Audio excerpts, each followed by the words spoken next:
दिनभरि सुत्यो, उठ्यो भात खायो, फेरि सुत्यो, उठ्यो भात खायो।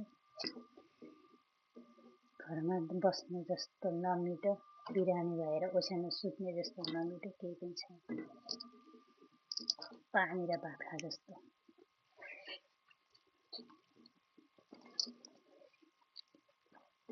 तरकारी किन्ने पैसा छैन।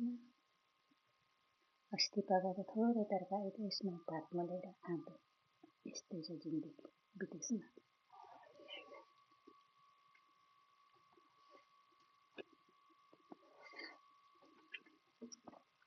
सबैले लाग्छ होला विदेशमा कमाइरहेछ। कसैले बिरामी भइसके सन्जोती छ भने सोध्नु छैन।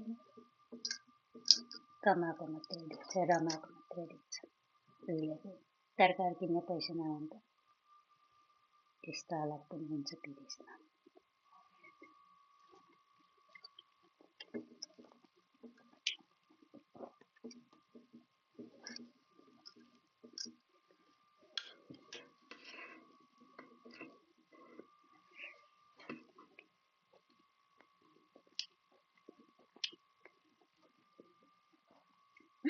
घर बनाएर घरमा बास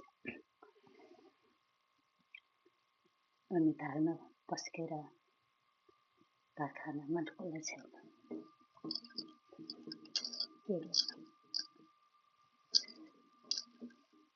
भातले साथ दिएन।